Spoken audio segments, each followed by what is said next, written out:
12 बैठका निष्फळ, हक्क द्या अन्यथा स्व इच्छा मरणाची परवानगी द्या. दिव्यांग संघटनेचा पवित्रा. जिल्हाधिकारी आणि मुख्य कार्यकारी अधिकारी यांच्या उपस्थितीत झालेल्या तब्बल 12 बैठकांनंतरही दिव्यांगांचे प्रश्न सुटत नसल्याने आता दिव्यांग वृद्ध निराधार मित्रमंडळ आक्रमक झाले आहे. प्रशासनाकडून वारंवार होणाऱ्या दुर्लक्षामुळे त्रस्त झालेल्या दिव्यांगांनी आता थेट जिल्हाधिकारी व मुख्य कार्यकारी अधिकारी यांच्या दालनात स्व इच्छा मरणाची परवानगी मागण्यासाठी बेमुदत धरणे आंदोलन करण्याचा इशारा दिला आहे. नेमके प्रकरण काय? दिव्यांग वृद्ध आणि निराधार व्यक्तींना त्यांचे हक्क मिळावेत यासाठी दिव्यांग वृद्ध निराधार मित्रमंडळ महाराष्ट्र चे संस्थापक अध्यक्ष चंपतराव डाकोरे पाटील कुंचोलीकर यांच्या नेतृत्वाखाली गेल्या अनेक दिवसांपासून लढा सुरू आहे. या संदर्भात तत्कालीन आणि वर्तमान जिल्हाधिकाऱ्यासोबत एकूण 12 बैठका झाल्या आहेत आणि एक विशेष सुनावणी पार पडली. या बैठकींच्या इतिवृत्तात प्रोसिडिंग्ज अनेक प्रश्न निकाली काढण्याचे निर्देश वरिष्ठ अधिकाऱ्यांनी दिले होते. मात्र प्रशासनातील कनिष्ठ अधिकाऱ्यांनी या आदेशांना केराची टोपली दाखवल्याचा आरोप संघटनेने केला आहे. प्रशासकीय दिरंगाईवर दिव्यांगांचा संताप. संघटनेच्या शिष्टमंडळाने नुकतीच निवासी जिल्हाधिकाऱ्यांची भेट घेऊन कडक शब्दांत आपली नाराजी व्यक्त केली. वरिष्ठांच्या आदेशांनंतरही कनिष्ठ अधिकारी निवेदनाला साधे उत्तर देत नाहीत किंवा बैठकीतील निर्णयांची अंमलबजावणी करत नाहीत. दप्तर दिरंगाई कायदा आणि दिव्यांग हक्क कायद्याचे उल्लंघन करणाऱ्या अशा दोषी अधिकाऱ्यांवर कोणतीही कारवाई का केली जात नाही, असा सवाल चंपतराव डाकोरे पाटील यांनी उपस्थित केला आहे. महिन्याभराचा अल्टिमेटम दिव्यांगांनी प्रशासनाला स्पष्ट बजावले आहे की जर आम्हाला आमचे हक्क देता येत नसतील तर जंगली प्राण्यांसारखे जगणे आता शक्य नाही. प्रशासनाने पुढील एका महिन्यात खालील गोष्टींची पूर्तता करावी अशी मागणी केली आहे. 1. बैठकीतील प्रोसिडिंगमधील किती प्रश्न निकाली काढले? 2. जे प्रश्न सुटले नाहीत ते का प्रलंबित आहेत त्याची कारणासहित माहिती द्यावी. जर एका महिन्यात न्याय मिळाला नाही तर जोपर्यंत प्रशासनाकडून स्व इच्छा मरणाची रीतसर परवानगी मिळत नाही तोपर्यंत जिल्हाधिकारी आणि मुख्य कार्यकारी अधिकारी यांच्या दालनात बेमुदत धरणे आंदोलन करण्यात येईल असा इशारा निवेदनाद्वारे देण्यात आला आहे.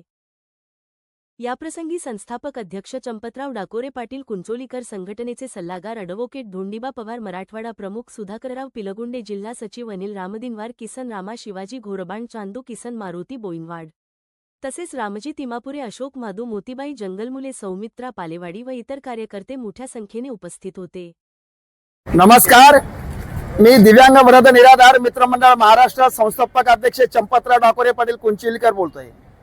आज दिव्यांग बांधवांसाठी दिव्यांगांना हक्क मिळावा म्हणून दिव्यांग वृद्ध निराधार मित्रमंडळ महाराष्ट्र या संघटनेच्या वतीने दर महिन्याला निवेदन देऊन पाठपुरावा करून प्रशासकीय अधिकाऱ्याकडे पडझड दिव्यांग बांधव येत असताना सुद्धा आज 2022 पासून तर आजपर्यंत माननीय जिल्हाधिकारी अभिजित राऊत साहेबांनी 7 बैठका, एक सुनावणी घेतली, पण त्या सुनावणीमध्ये आणि दिव्यांगाच्या प्रोसिडिंग मध्ये एकही प्रश्न सुटलेला नाही. त्या संदर्भामध्ये आताचे सध्याचे जिल्हाधिकारी राहुल कर्डे साहेबांची वारंवार विनंती अर्ज केल्यानंतर त्यांनी आज 4 दिव्यांगांसाठी दिव्यांग संघटना आणि संबंधित अधिकाऱ्यांची बैठक घेतली, पण त्या बैठकीला त्यांनी अधिकारी अनुपस्थित होते. तरी पण अनुपस्थित मध्ये माननीय जिल्हाधिकारी साहेबांनी फोनवर संपर्क करून त्यांना दिव्यांगाच्या संदर्भामध्ये वारंवार सूचना निवेदन निर्देश दिले, पण एकाही प्रश्नाची सोडवणूक झालेली नाही. म्हणून आता आम्ही दुसरा अभियान सुरू केला. 17 फेब्रुवारी 2025 पासून प्रत्येक तहसील कार्यालयामध्ये तहसीलदारांचे प्रश्न वेगळे, गट विकास अधिकाऱ्यांचे प्रश्न वेगळे, दिव्यांगांना ह्या प्रश्नावर प्रोसिडिंग मध्ये 12 प्रोसिडिंग झाल्या, त्या प्रोसिडिंग मध्ये एका प्रश्नाचं उत्तर मिळालेलं नाही किंवा त्यांच्या प्रश्नाचा निकाल जर आपल्या वरिष्ठ अधिकाऱ्याचे आदेश निर्देश जर मानता येत नसेल त्यांच्यावर शिस्तभंगीची कारवाई किंवा दप्तर दिरंगाई कायदा आणि दिव्यांग हक्क कायदा का वापरला जात नाही याबद्दल प्रश्न विचारलेला आहे. आणि या प्रश्नावर विचारून 15 दिवसाची मुदत तहसीलदार साहेबांना दिलेली आहे. नांदेड जिल्ह्यातील सर्व तहसीलदार कार्यालयामध्ये निवेदन देण्यात आलेलं आहे आणि निवेदनामध्ये सांगितलं आहे जर दिव्यांग बांधवाला 15 दिवसामध्ये जर दिव्यांगाचा हक्क देता येत नसेल तर जंगली प्राण्याप्रमाणे आम्हाला जीवन जगणं अशक्य आहे. म्हणून आम्हाला दिव्यांग बांधवांना एक स्वइच्छा मरण्याची परवानगी मिळाली पाहिजे.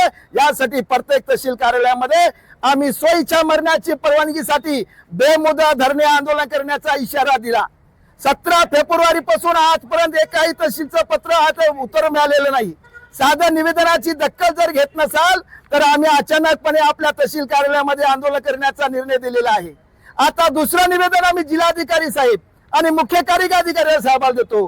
तुमचे कनिष्ठ अधिकारी आम्ही 1 महिन्यापासून दिलेल्या निवेदनाचं उत्तर जर देत नसतील तर याच्याकडे लोकशाही नाही असंच समजून आम्ही आता तुम्हाला एक निवेदन देतो. जर कनिष्ठ अधिकारी तुमचं जर मानत नसतील तर तुमच्या खुर्चीला आम्ही मान देतोय, पण कनिष्ठ अधिकारी जर मानत नसतील त्यांच्यावर शिस्तभंगाची कारवाई करा. दिव्यांग दप्तर दिव्यांग कायद्याची काय अंमलबजावणी करा. नाही झालं तर आम्ही तुमच्या जिल्हाधिकारी कार्यालयामध्ये कॅबिन मध्ये आणि मुख्य कार्यकारी अधिकारी यांच्या कॅबिन मध्ये आम्ही सोयीच्या मरण्याची परवानगी मिळेपर्यंत बेमुदत धरणे आंदोलन करण्याचा इशाराचं निवेदन आज आमच्या शिष्टमंडळाने आम्ही दिव्यांग संघटनेने दिलेलं आहे. या निवेदनावर आमच्या चॅनलवाल्याने आमच्याकडे संपर्क करून आमची चॅनलवर शासनाकडे आणि कुंभकर्ण शासनाची झोप उडवण्यासाठी जे प्रसिद्धी केली या चॅनलचं सुद्धा मी मनपूर्वक अभिनंदन करतोय आणि माझ्या दिव्यांगाला हक्क मिळाल्याशिवाय माझा संघर्ष थांबणार नाही. जय हिंद, जय महाराष्ट्र.